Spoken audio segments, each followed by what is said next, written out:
High, আমি তনুশ্রী।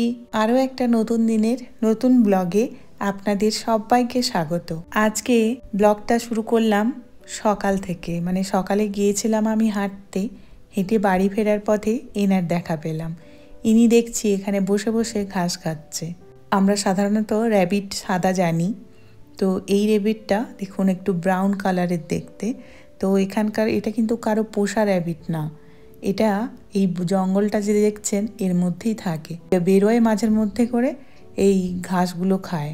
আর ধরুন বাইরে যদি কারো কোনো গাছপালা থাকে, কেউ যদি সবজিপাতি লাগায়, সেগুলো খেয়ে পালায়। এ কিন্তু একা না, অনেকগুলোই আছে একসঙ্গে, অনেকগুলো আমি দেখেছি। দেখুন আমি ডাকলাম আর দৌড়ে পালালো। আজকে সকাল থেকেই রোদ্দুরটা বেরিয়েছিল, কিন্তু হঠাৎ দেখছি মেঘটা করে একদম ঝেঁকে বৃষ্টি এসেছে।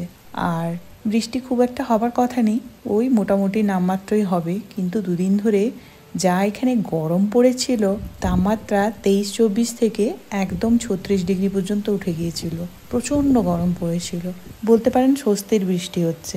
সঙ্গে বৃষ্টি আর তার সঙ্গে ঝোড়ো হাওয়া, আর আওয়াজ হচ্ছে চতুর্দিকে। এখানে তো সব কাঠের বাড়ি, একটু হাওয়া দিলেই না কেমন করে আওয়াজ হয়। মানে ঝড় বৃষ্টি ছাড়াও এমনিতেও হয়।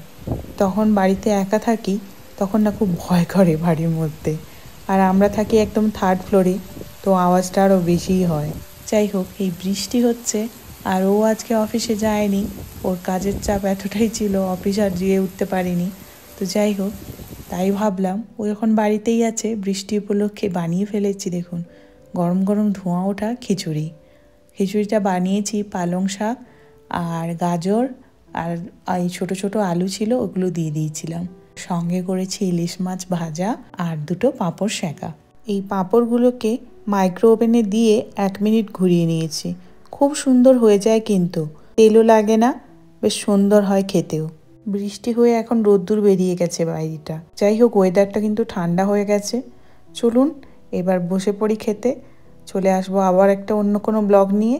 আজকের মতো সবাইকে টাটা।